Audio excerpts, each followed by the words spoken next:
Now we are in the research library of the Pioneer Museum, and this room is a treasure trove of resources, archives, documents, lots of different things. So Lenny, why don't we take a look around?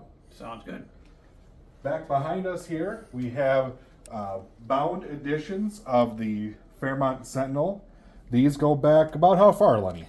We actually have them back to 1874. We don't have all of those here. We have some of the older ones in another room. Sure. Up here we have different scrapbooks, different historical books that were written throughout the years, documenting different segments of history, different things like Interlochen Park, historical postcards, churches, different columns. Centennial books of the communities in Martin County up here. Yeah, invaluable resource, a lot of those. And here are just a number of books that some Martin County authors have put together. Yeah, excellent. Coming this way, we've got our media stations. This is sort of our intern area, but people are welcome to use it. Otherwise, we have our... Oh, we have all the newspapers. They're all digitized, Yes. so they can be accessed right here on the computer. Interestingly enough, a lot of people like to take the actual newspaper out and look at it. I think mainly because you get sidetracked. You know, Yes, you it's a see lot that of fun. A car in 1972 cost $2,800.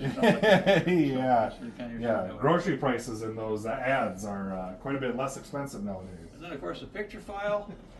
We have literally thousands of pictures, Oh, they're great. all relevant to Martin County Yep. and all the communities in Martin County. In addition to the thing that is really something that people don't expect when they come in here, they want to find, for instance, like my grandfather lived here back in 1938. I'd like to see what his address was. I'd like to know where he lived. You take a telephone directory from those years, and you can very frequently find the address Oh, of yeah. the person you're looking for. And people don't often think of that, but it's just really something they really appreciate when they come in and are looking for something like that. Yeah, and that extends out to, we've got plat books and farm directories too, so we've had a lot of people wanting to know where, like you said, Grandpa's farm was, where the house sat on a piece of land, and a lot of times we're actually able to find that, so even going back into the 1900s. Yeah. Also have some city directories and other things over here as well. And then another major item in this room would be the history file. The history file, we have hundreds of documents that serve as the history of so many different things in the county.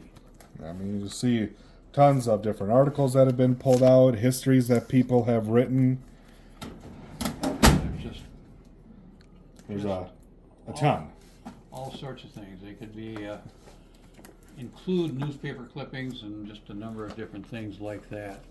That one's upside down, of course, but that's how they would fit. I would be remiss, Lenny, if I didn't mention one of our newest artifacts, though, that we put in this room. Here we've got one of the last surviving cannonball from the Sylvania Park area that was scrapped during World War II, but for many years it was on display down in Sylvania Park. And that was a Confederate cannon, came from South Carolina, and it was actually used for different events back in the early 1900s. Yeah. And many people kind of complain about it. What they would do is they put a black powder charge in instead of firing a cannonball. They would put sod in. Sure. But sometimes mixing that sod was rock. Oh, And that gosh. created a problem for more than a few Yeah, people. well, I can imagine this would have been very destructive. So, And what happened to the cannon, Jim, you know? yeah, I think they scrapped that in World War II for the war effort, It so to did. speak. Yeah. Which, at this point, I wish they wouldn't have, because it would be a great artifact to have either here or in Sylvania Park. Oh, yeah. Well, and kind of rounding out, we have a few other files, a military file, a family file, a church file, and then we do have a lot of things. Microfilm is sort of becoming an obsolete technology, but we do have a lot of newspapers and probate records and other things saved on this so that we can access them if something is wrong with computers or what have you. And the microfilm isn't the go-to thing now, it's the digitized, but Correct. terrific backup to have. Yes, yep, got to have a backup. That's part of our mission for preservation, is making sure that if something happens to one thing, we've got it saved on another. So this has been the research library. Anything to add before we go? Just this historic table that came from the yes. city council chambers. It was actually brought in pieces and reassembled, and it's really quite a history.